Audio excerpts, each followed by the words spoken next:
comment je fais pour mettre en place des meilleures pratiques? Je veux améliorer ma visibilité au niveau de la CMDB, etc. Et comme je disais à Mathieu en préparant le PowerPoint, c'est au-delà. Là. Je pourrais vous sortir plein d'exemples, là, mais je ne vous écraserai pas avec des exemples.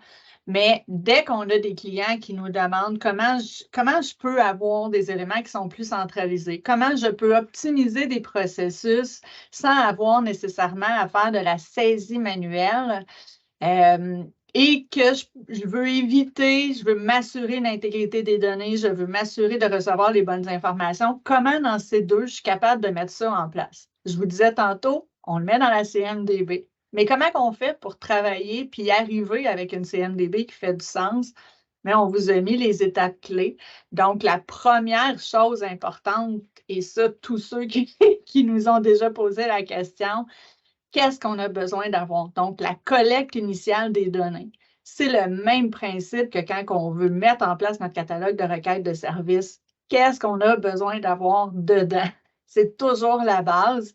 Donc, mes actifs, si on parle vraiment plus inventaire, etc., présentement, où est-ce qu'ils sont?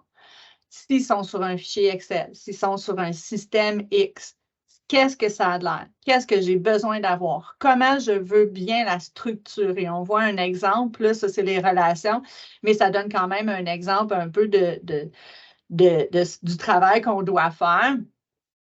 Et on va venir, même travail qu'on fait pour le catalogue, on va venir vous challenger sur, parfait, ta structure de ta CMDB. Qu'est-ce que tu veux avoir? Est-ce qu'on le met en type? Qu'est-ce que tu veux avoir dans tes dossiers, dans tes catégories? Quels éléments tu veux avoir dans chacune des catégories? Quelles informations qui sont pertinentes à avoir dans ces deux? Parce que si on prend, par exemple, un logiciel comme Landsweeper, SCCM, etc., il y a plein d'informations là-dedans qui ne sont pas pertinentes pour traiter un billet dans ces deux. Donc, on ne veut pas recueillir de l'information qui ne sont pas pertinentes au traitement des billets. On veut s'assurer d'avoir les informations qui sont nécessaires et qui vont améliorer votre quotidien. Donc, toujours la première chose, la collecte des données, qu'est-ce que j'ai besoin d'avoir? La deuxième chose, c'est la structure de la base de données, donc les types, les catégories, les dossiers, les attributs qu'on va mettre à l'intérieur, comment qu'on va mettre les relations. Et les relations étant le troisième point, souvent les relations, on ne le fera pas en phase 1. On va le faire en phase 2, des fois en phase 3. Fait que ça dépend beaucoup. Il y a des affaires, oui, quand on implante, mettons, un centre de service scolaire, oui, on veut déjà avoir les équipements reliés avec les locaux, reliés avec les établissements scolaires. Souvent, ils nous disent, c'est pas clair quel équipement est dans quel local. Fait qu'on va y aller, c'est quel le local qui est dans quel établissement, ça, c'est clair. Et tranquillement, on va faire du ménage, puis on va être capable de venir mettre ces relations-là à l'intérieur de notre CMDB.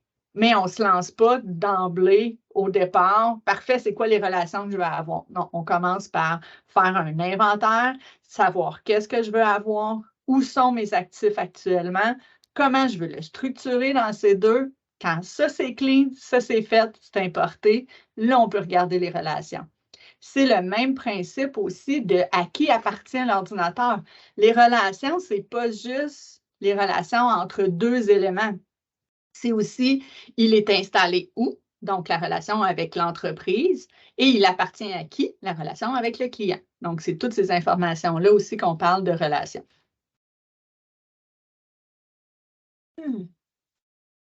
La gestion d'inventaire.